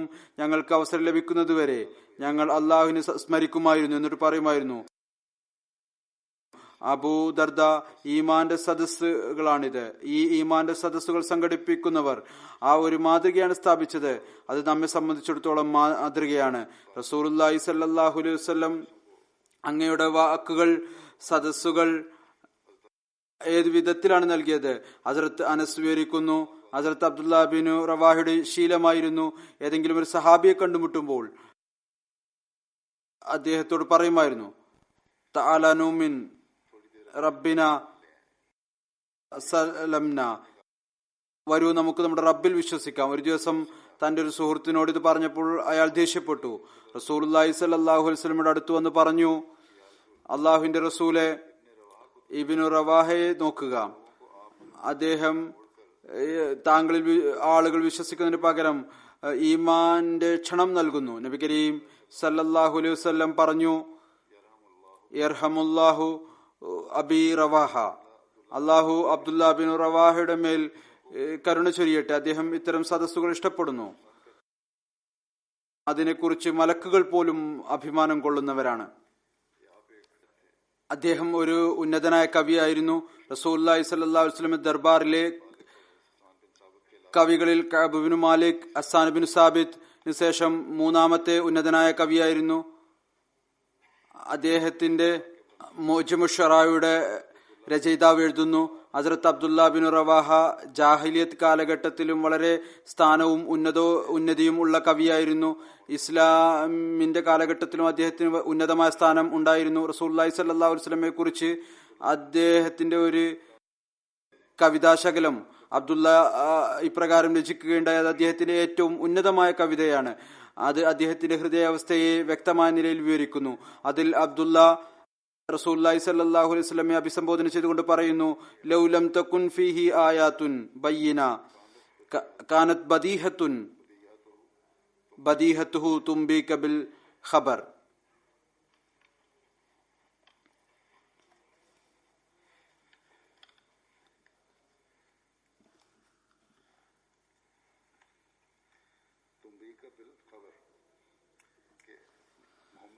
മുഹമ്മദ് മുസ്തഫ സല്ലല്ലാഹു അലൈഹി വസല്ലമയുടെ അടുത്ത് സത്യതയുടെയും സാക്ഷ്യവും വെളിപ്പെടുത്തുന്നതിനായി ആ എല്ലാ വിധത്തിലുള്ള വ്യക്തമായ തെളിവുകളും ദൃഷ്ടാന്തങ്ങളും ഇല്ലായിരുന്നുവെങ്കിൽ പോലും അത് അദ്ദേഹത്തോടൊപ്പമുള്ളതാണ്. കേവലം അങ്ങയുടെ മുഖം തന്നെ അങ്ങയുടെ സത്യസാക്ഷ്യത്തിന് തെളിവാണ്. അത് സ്വയം അങ്ങയുടെ സത്യത വെളിപ്പെടുത്തുന്നതാണ്, പ്രഖ്യാപിക്കുന്നതാണ്. ഇവരാണ് അവർ റസൂലുള്ളാഹി സ്വല്ലല്ലാഹു അലൈഹി വസല്ലം സത്യസന്ധരായ ദാസരായിരുന്നു. അവർ റസൂലുള്ളാഹി സ്വല്ലല്ലാഹു അലൈഹി വസല്ലം മുഖം കണ്ടുകൊണ്ട് സത്യത്തെ തിരിച്ചറിയുകയുണ്ടായി. പിന്നീട് ചരിത്രത്തിൽ നമുക്ക് രണ്ട് ചെറിയ സഹോദരന്മാരുടെ സംഭവങ്ങളും കാണാൻ സാധിക്കുന്നു. അവരുടെ ധൈര്യം അസാധാരണമായിരുന്നു, അത്ഭുതപ്പെടുത്തുന്നതായിരുന്നു. ഹദ്റത്ത് മുആദ് ബിനു ഹാരിസും ഹദ്റത്ത് മുഈസ് ബിൻ ഹാരിസും ആയിരുന്നു. അവര് ബദർ യുദ്ധത്തിൽ പങ്കെടുത്തു, അബൂജഹലിനെ വധിക്കുന്നതിൽ പങ്കാളികളായി.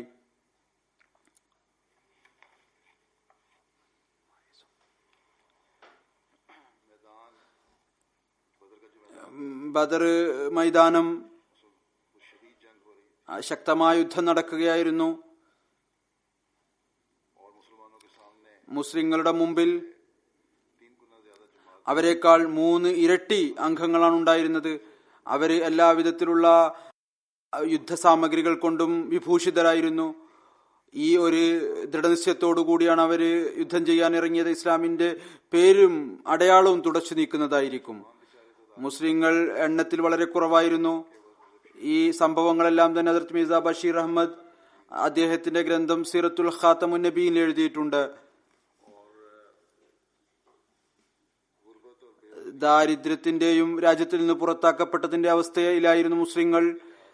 പ്രത്യക്ഷമായ സാധന സാമഗ്രികൾ മക്കക്കാരുടെ മുമ്പിൽ ഈ മുസ്ലിങ്ങൾ അവർ ഏതാനും നിമിഷ നേരത്തേക്കുള്ള വേട്ടമൃഗങ്ങൾ മാത്രമായിരുന്നു. എന്നാൽ തൗഹീദും വിശ്വാസവും അവരെ ഈ വിധത്തിലാക്കിയിരിക്കുന്നു. ഈ ആവേശത്തിൽ ഇത്രമാത്രം മുങ്ങിയവരായിരുന്നു. അവരെക്കാൾ ശക്തരായി ലോകത്ത് മറ്റാരും ഉണ്ടായിരുന്നില്ല എന്ന വിശ്വാസമാണ് അവർക്കുണ്ടായിരുന്നത്. ജീവനുള്ള വിശ്വാസം. അത് അസാധാരണമായ ശക്തി അവരിൽ നിറച്ചിരുന്നു. ആ സമയത്ത് യുദ്ധമൈതാനിയിൽ ദീനി സേവനത്തിന്റെ ഒരു മാതൃക അവർ കാണിക്കുകയുണ്ടായി. അതിന് ഉദാഹരണം പറയാൻ സാധ്യമല്ല. ഓരോരുത്തരും മറ്റൊരാളെക്കാൾ മുന്നിൽ നിന്നുകൊണ്ട് അള്ളാഹുവിന്റെ വേണ്ടി ജീവൻ സമർപ്പിക്കാൻ വേണ്ടി തയ്യാറായിരുന്നു. അൻസാറുകളുടെ ആവേശത്തിന്റെയും ഇഖ്ലാസിന്റെയും അവസ്ഥ ഇതായിരുന്നു. അബ്ദുല്ലാ ബിൻ ഔഫ് റളിയല്ലാഹു തആല അൻഹു റിവായത്ത് ചെയ്യുന്നു, പൊതുവായ നില യുദ്ധം ആരംഭിച്ചപ്പോൾ ഞാൻ എന്റെ ഇടതും വലതും നോക്കുകയുണ്ടായി. അപ്പോൾ ഞാൻ എന്താണ് കാണുന്നത്? അൻസാറുകളുടെ 2 യുവാക്കളായ കുട്ടികളാണ് നിൽക്കുന്നത്. അവരെ കണ്ടുകൊണ്ട് എന്റെ ഹൃദയം അല്പം ചഞ്ചലമാകുകയുണ്ടായി. അത്തരത്തിലുള്ള യുദ്ധത്തിൽ ഇടതും വലതും ഇരിക്കുന്ന ആളുകളിലായിരിക്കും എല്ലാ വിശ്വാസവും ഉണ്ടാകുക. ആ വ്യക്തിക്കാണ് നല്ലപോലെ യുദ്ധം ചെയ്യാൻ സാധിക്കുക. ആരുടെ ഇടതും വലതുമാണോ സുരക്ഷിതമായിട്ടുള്ളത്. എന്നാൽ അബ്ദുറഹ്മാൻ പറയുകയാണ്,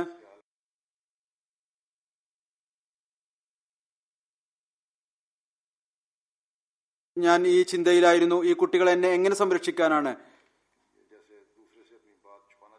അപ്പോൾ ഒരു കുട്ടി എന്നോട് ചോദിച്ചു, ഏതുപോലെ മറ്റൊരാളിൽ നിന്ന് തന്റെ കാര്യം മറച്ചുവെക്കാൻ ഉദ്ദേശിക്കുന്നത് പോലെ. ആ അബൂജഹൽ എവിടെയാണ്? മക്കയിൽ റസൂലുള്ളാഹി സ്വല്ലല്ലാഹു അലൈഹി വസല്ലമയെ ബുദ്ധിമുട്ടിച്ചിരുന്ന ആൾ. ഞാൻ അള്ളാഹുവിനോട് പ്രതിജ്ഞ ചെയ്തിട്ടുണ്ട്, ഞാൻ അയാളെ വധിക്കുന്നതായിരിക്കും, അല്ലെങ്കിൽ അയാളെ വധിക്കുന്ന ശ്രമത്തിൽ ഞാൻ വധിക്കപ്പെടുന്നതായിരിക്കും. ഞാൻ മറുപടി പറഞ്ഞിട്ടുണ്ടായിരുന്നില്ല. അപ്പോൾ മറുഭാഗത്തു നിന്നും കുട്ടി എന്നോട് ഇതേ ചോദ്യം ചോദിച്ചു. ഞാൻ ഈ ആവേശം കണ്ടുകൊണ്ട് അത്ഭുതപ്പെട്ടു. അബൂജഹൽ ആ സൈന്യത്തിന്റെ നേതാവാണ്. അയാളുടെ 4 ഭാഗത്തും എല്ലാവിധത്തിലും കഴിവുള്ള പരിചയസമ്പന്നരായ യോദ്ധാക്കൾ നിലകൊള്ളുകയാണ്. ഞാൻ എന്റെ കൈകൊണ്ട് ആംഗ്യം കാണിച്ചു, അതാണ് അബൂജഹൽ. ഞാൻ ആംഗ്യം കാണിച്ചതേ ഉണ്ടായിരുന്നു. 2 കുട്ടികളും പരിന്തിനെ പോലെ പറന്നകഞ്ഞ് ഒരു നിമിഷം കൊണ്ട് അവിടെ എത്തിച്ചേരുകയും അതിശക്തമായി ആക്രമിക്കുകയും ചെയ്തു. അബൂജഹലും അയാളുടെ കൂട്ടാളികൾക്ക് നോക്കി നിൽക്കാൻ മാത്രമേ സാധിച്ചുള്ളൂ. അബൂജഹലിനെ വീഴ്ത്തുകയുണ്ടായി. ഇക്രിമ ബിൻ അബൂജഹൽ തന്റെ പിതാവിനോടൊപ്പം അവിടെ ഉണ്ടായിരുന്നു. തന്റെ പിതാവിനെ അയാൾക്ക് രക്ഷപ്പെടുത്താൻ സാധിച്ചില്ല. എന്നാൽ പിന്നിൽ നിന്നും മആദിന് മേൽ ആ വിധത്തിൽ ആക്രമിക്കുകയുണ്ടായി. അയാളുടെ വലത് കൈ അറ്റുപോവുകയുണ്ടായി. മആദ് ഇക്രിമയെ പിന്തുടരുകയുണ്ടായി. പക്ഷെ അയാൾ രക്ഷപ്പെട്ടു. തന്റെ മുറിഞ്ഞു വീണ കൈ തനിക്ക് യുദ്ധം ചെയ്യാൻ പ്രയാസകരമായപ്പോൾ അതിനെ വലിച്ചു കളയുകയുണ്ടായി മആദ്. എന്നിട്ട് വീണ്ടും യുദ്ധം ചെയ്യാൻ തുടങ്ങി. ഈ ആൺകുട്ടികൾ അവരിൽ ഈമാന്റെ ദൃഢവിശ്വാസം ഉണ്ടായിരുന്നു. ഈമാന്റെ ആത്മാഭിമാനം ഉണ്ടായിരുന്നു. റസൂലുള്ളാഹി സ്വല്ലല്ലാഹു അലൈഹി വസല്ലമയോടുള്ള ഇഷ്ക് ഉണ്ടായിരുന്നു. അത് അവരെ ധൈര്യശാലികളാക്കി മാറ്റി, നിർഭയരാക്കി മാറ്റി. ആരാണോ ഇസ്ലാമിനെ ഇല്ലാതാക്കാൻ ഉദ്ദേശിച്ച റസൂലുള്ളാഹി സ്വല്ലല്ലാഹു അലൈഹി വസല്ലമയെ അനേകം വർഷങ്ങളോളം പ്രയാസപ്പെടുത്തിയത്, അയാളുടെ പര്യവസാനം അവരുടെ കൈകൾ കൊണ്ട് സംഭവിച്ചു. ഇന്നത്തെ നാമധാരികളായ ജിഹാദികളെ പോലെയല്ല ആ യുവാക്കൾ. അവര് കുട്ടികളെ എടുത്തുകൊണ്ട്, യുവാക്കളെ എടുത്തുകൊണ്ട് റാഡിക്കലൈസ് ചെയ്യുന്നു. വരൂ യുദ്ധം ചെയ്യൂ, ഇസ്ലാമിന് വേണ്ടി യുദ്ധം ചെയ്യൂ എന്ന് പറയുന്നു. എന്നല്ല, അവർക്ക് ഒരു ലക്ഷ്യമുണ്ടായിരുന്നു. ശത്രുക്കൾ ഞങ്ങൾക്കിപ്പോൾ സമാധാനം നൽകുന്നില്ല, ഞങ്ങൾ അവരിൽ നിന്ന് വിട്ടുനിന്നിട്ടും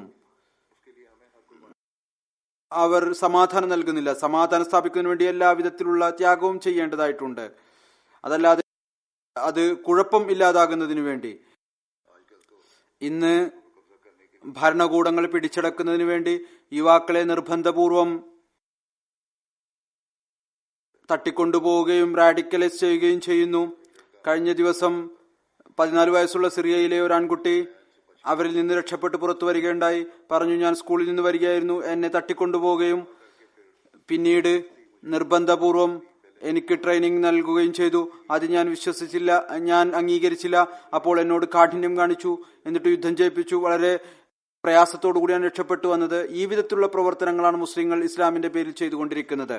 ഇത് യഥാർത്ഥത്തിൽ ഇസ്ലാമിന്റെ അധ്യാപനങ്ങൾക്ക് പൂർണ്ണമായും വിരുദ്ധമാണ്. ഇസ്ലാം യുദ്ധം ചെയ്തിട്ടുണ്ട് എങ്കിൽ ജീവൻ നൽകാനും ത്യാഗം ചെയ്യാനുള്ള ആവേശം ഇസ്ലാമിലുണ്ട് എങ്കിൽ, അവരിൽ ഉണ്ടായിരുന്നുവെങ്കിൽ അത് ദീനിനെ രക്ഷപ്പെടുത്തുന്നതിന് വേണ്ടിയായിരുന്നു, ലോകത്ത് സമാധാനം സ്ഥാപിക്കുന്നതിന് വേണ്ടിയായിരുന്നു. ഇന്നത്തെ ഈ ജിഹാദികളിലും ജിഹാദ് ചെയ്യുന്നവരിലും അതില്ല. ഹദ്റത്ത് മസീഹ് മൗഊദ് അലൈഹി സ്വലാത്തു വസ്സലാം പറയുന്നു, സഹാബാക്കളുടെ ഈ മാതൃക ജമാഅത്തിൽ കാണാനാണ് ഞാൻ ആഗ്രഹിക്കുന്നത്. അള്ളാഹുവിന് മുൻഗണന നൽകുക. ഒരു കാര്യവും തന്നെ അവരുടെ മുമ്പിൽ തടസ്സമുണ്ടാകാൻ പാടില്ല. തങ്ങളുടെ ധനവും ജീവനും പാഴ്വസ്തുക്കളായി മനസ്സിലാക്കുക. ഞാൻ കാണുന്നു ചിലരുടെ കാർഡുകൾ വരുന്നു, കച്ചവടത്തിലോ അതല്ലെങ്കിൽ മറ്റേതെങ്കിലും ജോലിയിലോ നഷ്ടമുണ്ടായാൽ, അതല്ലെങ്കിൽ ഏതെങ്കിലും വിധത്തിലുള്ള പരീക്ഷണം ഉണ്ടായാൽ ഉടനെ തന്നെ സംശയത്തിൽ അകപ്പെടുന്നു. ഞങ്ങൾ മസീഹ് മൗഊദിനെ വിശ്വസിച്ച് തെറ്റ് ചെയ്തോ എന്ന് വിചാരിക്കുന്നു. ഇത്തരത്തിലുള്ള സംശയങ്ങൾ ദീനിനെ കുറിച്ച്, അള്ളാഹുവിനെ കുറിച്ച്, മസീഹ് മൗഊദിനെ കുറിച്ച് പറയുന്നു.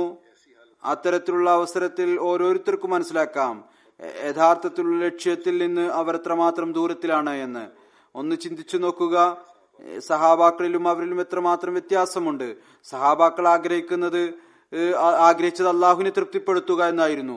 ആ മാർഗത്തിൽ എത്ര തന്നെ പ്രയാസങ്ങളും ബുദ്ധിമുട്ടുകളും സഹിക്കേണ്ടി വന്നാലും ശരി, അഥവാ എന്തെങ്കിലും പ്രയാസവും ബുദ്ധിമുട്ടിലും അകപ്പെട്ടിരുന്നില്ല എങ്കിൽ, അതിൽ പ്രയാസമുണ്ടായിരുന്നുവെങ്കിൽ അവർ കരയുകയും വിലപിക്കുകയും ചെയ്യുമായിരുന്നു. കാരണം അവർക്ക് അറിയാമായിരുന്നു പ്രയാസങ്ങളിൽ അകപ്പെടുന്നത് അള്ളാഹുവിന്റെ അനുഗ്രഹത്തിന് കാരണമാണ്. അവർ മനസ്സിലാക്കി കഴിഞ്ഞിരുന്നു ഈ പരീക്ഷണത്തിന് ശേഷം അള്ളാഹുവിന്റെ പരീക്ഷണത്തിനടിയിൽ അള്ളാഹുവിന്റെ പ്രീതിയുടെ നിധിയുണ്ട്. തന്റെ ഒരു ഫാർസി കവിത വിരിക്കുന്നു, ഹർ ബലാക്കീൻ കൗമെരാഹൻ റാദെ അസ്ത് സേറിയാൻ ഗഞ്ചെ ബദായെ അസ്ത്.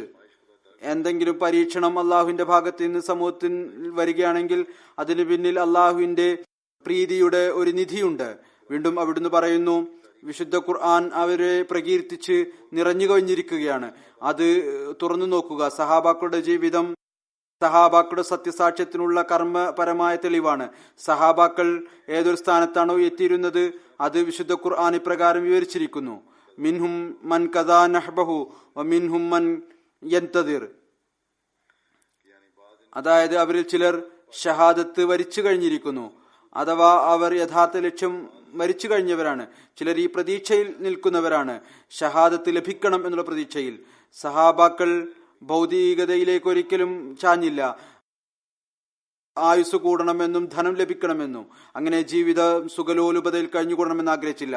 സഹാബാക്കളുടെ മാതൃക കാണുമ്പോൾ റസൂലുള്ളാഹി സ്വല്ലല്ലാഹു അലൈഹി വസല്ലമയുടെ വിശുദ്ധീകരിക്കാനുള്ള ശക്തി, അനുഗ്രഹത്തിന്റെ പരിപൂർണത അംഗീകരിക്കാൻ നിർബന്ധിതരായിത്തീരുന്നു. അവിടുന്ന് ഏതു വിധത്തിലാണ് അവരുടെ ജീവിതം മാറ്റിമറിച്ചത്, അവരെ ഏതു വിധത്തിലാണ് ദൈവിക മനുഷ്യരാക്കി തീർത്തത്. അല്ലാഹുമ്മ സല്ലി അലാ മുഹമ്മദിൻ വഅലാ ആലി മുഹമ്മദിൻ വബാരിക് വസല്ലിം. അവിടുന്ന് പറയുന്നു, ചുരുക്കം ഇതാണ്, നമ്മുടെ നിർബന്ധ കടമ ഇതായിരിക്കണം, നാം അള്ളാഹുവിന്റെ പ്രീതിയുടെ മുഖം കാക്ഷിക്കുന്നവരായി മാറുകയും അതിനെ തങ്ങളുടെ യഥാർത്ഥ ലക്ഷ്യമായി മനസ്സിലാക്കുകയും ചെയ്യണം. നമ്മുടെ യഥാർത്ഥ ലക്ഷ്യം എന്ന് പറയുന്ന അള്ളാഹുവിന്റെ പ്രീതി കരസ്ഥമാക്കുന്നതായിരിക്കണം. അത് പ്രയാസത്തിലൂടെയും ബുദ്ധിമുട്ടിലൂടെയും ലഭിക്കുന്നതാണെങ്കിലും ഈ ദൈവിക പ്രീതി ലോകവും അതിലെ എല്ലാ അനുഗ്രഹങ്ങളെക്കാളും വലുതാണ്. അള്ളാഹു നമ്മുടെ നിർബന്ധ കടമകൾ നിർവഹിക്കാൻ നമുക്ക് തൗഫീക്ക് നൽകുമാറാകട്ടെ. നമസ്കാരത്തിന് ശേഷം ഞാനൊരു ജനാസ ഗായിബ് നമസ്കരിപ്പിക്കും. അത് ബഹുമാനപ്പെട്ട അൽഹജ് ഇസ്മായിൽ കെ ആഡു സാഹിബിന്റേതാണ്. അദ്ദേഹം ഖാനക്കാരനാണ്. 84-ാമത്തെ വയസ്സിൽ മാർച്ച് 8-ന് ഇദ്ദേഹം വഫാത്തായി. ഇന്നാ ലില്ലാഹി വ ഇന്നാ ഇലൈഹി റാജിഊൻ. അദ്ദേഹം ജന്മനാ അഹ്മദിയായിരുന്നു. അദ്ദേഹത്തിന്റെ പിതാവിന്റെ പേര് ഇസ്മായിൽ അബീന ആഡു, മാതാവിന്റെ പേര് ജന്നത്ത് ആഡു എന്നായിരുന്നു. ഇദ്ദേഹത്തിന്റെ പിതാവ് ക്രിസ്ത്യാനിയായിരുന്നു. 1928-ൽ അദ്ദേഹം ബൈഅത്ത് ചെയ്തു. ഇസ്മായിൽ ആഡു സാഹിബിന്റെ മാതാവ് വളരെ ചെറുപ്പത്തിൽ തന്നെ വഫാത്താവുകയുണ്ടായി. അദ്ദേഹം സെക്കൻഡറി സ്കൂൾ വിദ്യാഭ്യാസം കരസ്ഥമാക്കി. TI അഹമ്മദിയ സ്കൂൾ കോമാസിയിൽ നിന്ന് പിന്നീട് ഇംഗ്ലീഷിൽ 1954-ൽ BA ചെയ്തു. പിന്നീട് ടീച്ചർ ട്രെയിനിങ് കോളേജ് ഘാനയിൽ നിന്ന് തന്റെ ജോലിപരമായ വിദ്യാഭ്യാസം കരസ്ഥമാക്കി. പിന്നീട് വിവിധ സ്ഥലങ്ങളിൽ ടീച്ചറായി നിശ്ചയിക്കപ്പെട്ടു. 1980 വരെ അധ്യാപകനായി തുടർന്നു. Salt pound central റീജണിലെ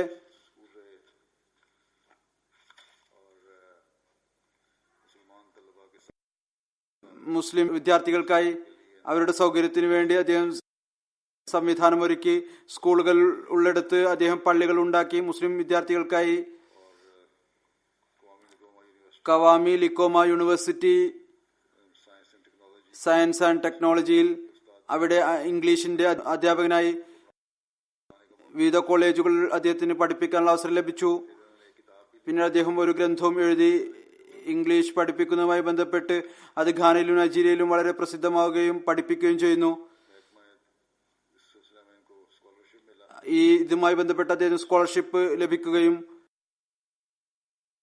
university of ബംഗോർ life, ശരിയായ പേര് ഇതാണ് തോന്നുന്നു, ഇവിടെ UK വന്നുകൊണ്ട് ഇംഗ്ലീഷ് ഭാഷയിൽ ഡിപ്ലോമ കരസ്ഥമാക്കി. അദ്ദേഹത്തിന്റെ ജമാഅത്തി സേവനം ഇതാണ്. ഘാനയിൽ വിവിധ ജമാഅത്തി ഭാരവാഹിത്വങ്ങൾ വഹിച്ചു. 1980 ഘാനയിലെ ഭരണകൂടം അദ്ദേഹത്തെ എത്യോപ്യയുടെ അംബാസിഡറായി നിശ്ചയിച്ചു. ഈ ഭാരവാഹിത്വത്തിൽ നിൽക്കുമ്പോൾ അദ്ദേഹത്തെ UNO ചെയർമാൻ AOU ലിബറേഷൻ കമ്മിറ്റിയായി നിശ്ചയിച്ചു. അത് കാരണം അദ്ദേഹം അങ്കോളയുടെ സംസ്ഥാനങ്ങൾക്ക് സ്വാതന്ത്ര്യം നൽകുന്നതിനായി വലിയ പങ്കുവഹിക്കുകയുണ്ടായി. കുറച്ചു കാലം അദ്ദേഹം ലിബിയയിലും അംബാസിഡറായി നിശ്ചയിക്കപ്പെട്ടു. അദ്ദേഹത്തിന്റെ പ്രത്യേകത ഇതായിരുന്നു, അദ്ദേഹം എവിടെ പോയാലും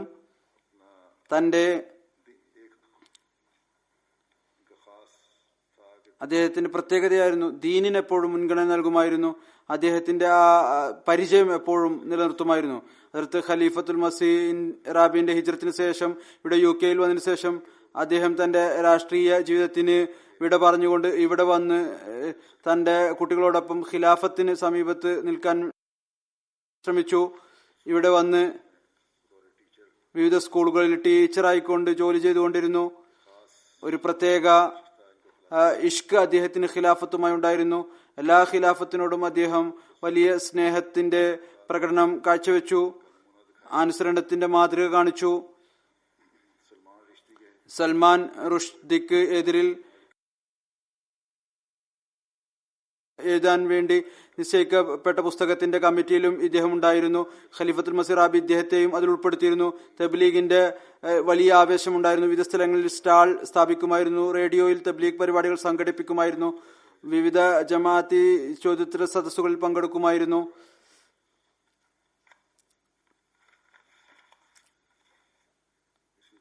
അതുപോലെ തന്നെ 1986 അതിർത്ത് ഖലീഫത്തുൽ മസീഹ് റാബി പാൻ ആഫ്രിക്കൻ അഹമ്മദിയ മുസ്ലിം അസോസിയേഷൻ സ്ഥാപിച്ചപ്പോൾ അദ്ദേഹത്തെ ആദ്യത്തെ സദറായി നിശ്ചയിച്ചു.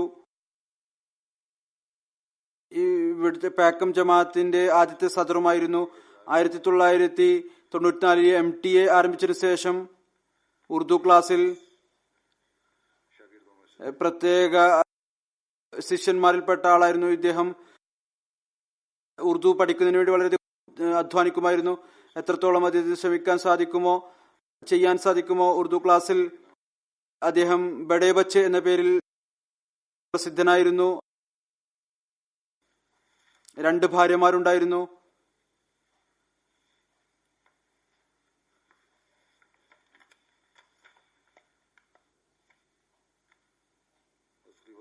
അതിർത്ത് ഖലീഫത്തുൽ മസീഹ് വഫാത്തിന് ശേഷം ഉണ്ടായിരുന്ന ഖിലാഫത്ത് തിരഞ്ഞെടുപ്പ് കമ്മിറ്റിയിലും ഇദ്ദേഹം അംഗമായിരുന്നു. ജാമിയ ആരംഭിച്ചപ്പോൾ ഇവിടെ UK ജാമിയയിൽ കുറച്ചു കാലം ഇദ്ദേഹം ജാമിയയിൽ ഇംഗ്ലീഷ് പഠിപ്പിച്ചു. വളരെ തഖ്വയിൽ ചരിക്കുന്ന, ഇബാദത്ത് ചെയ്യുന്ന, നന്ദിയും കാരുണ്യവും ഉള്ള, നന്ദി പ്രകടിപ്പിക്കുന്ന വ്യക്തിയായിരുന്നു. ഇബാദത്തിനുള്ള ആവേശമുണ്ടായിരുന്നു. തഹജ്ജുദ് കൃത്യമായി അനുഷ്ഠിക്കുമായിരുന്നു. ഇദ്ദേഹത്തിന്റെ വീട്ടുകാർ ഇതാണ് പറഞ്ഞത്, എപ്പോഴും കൃത്യമായി തഹജ്ജുദ് അനുഷ്ഠിക്കും. രോഗിയായിരുന്നാലും അതിൽ വീഴ്ച വരുത്തുമായിരുന്നില്ല. വിശുദ്ധ ഖുർആന്റെ പാരായണം വളരെ നല്ല രീതിയിൽ നടത്തുമായിരുന്നു. വിശുദ്ധ ഖുർആന്റെ ഒരുപാട് ആയത്തുകൾ അദ്ദേഹത്തിന് ഓർമ്മയുണ്ടായിരുന്നു. അതിന്റെ തർജ്ജമയും തഫ്സീറും ഓർമ്മിക്കുമായിരുന്നു. തബ്ലീഗിന്റെ അവസരത്തിൽ പ്രയോജനപ്പെടുന്നതിനു വേണ്ടി അല്ലെങ്കിൽ തർബിയത്തിനു വേണ്ടി നല്ല ചില ഖാനക്കാർ പറയുന്നത് ഇദ്ദേഹത്തിന്റെ വീട്ടിൽ അത്തരത്തിലുള്ള കോപ്പികളുണ്ട്. അതിൽ അഡു സാഹിബ് തന്റെ കൈകൾ കൊണ്ട് എഴുതിയിട്ടുണ്ട്. 2005 ഇദ്ദേഹത്തിന് തന്റെ ഭാര്യമാരോടൊപ്പം 2 ഭാര്യമാരോടൊപ്പം ഹജ്ജ് ചെയ്യാനുള്ള ഭാഗ്യം ലഭിച്ചു. വളരെ പുഞ്ചിരിക്കുന്ന ഒരു സാധാരണ മനുഷ്യനായിരുന്നു. അള്ളാഹു ഇദ്ദേഹത്തിന്റെ സ്ഥാനം ഉയർത്തുമാറാകട്ടെ, മഗ്ഫിറത്തോടും കാരുണ്യത്തോടും കൂടി പെരുമാറട്ടെ. ഇദ്ദേഹത്തിന് 10 ആൺമക്കളും പെൺകുട്ടികളും ഉണ്ട്, 23 പേരക്കുട്ടികളുണ്ട്. അള്ളാഹു ഇദ്ദേഹത്തിന്റെ തലമുറകളെയും നന്മയിലും തഖ്വയിലും നിലനിർത്തുമാറാകട്ടെ, ജമാഅത്തുമായി ബന്ധിപ്പിച്ചു നിർത്തട്ടെ. ഇപ്പോൾ നമസ്കാരത്തിന് ശേഷം ഞാൻ പറഞ്ഞതുപോലെ ഇദ്ദേഹത്തിന്റെ ജനാസ ഗായിബ് നമസ്കരിപ്പിക്കുന്നതായിരിക്കും.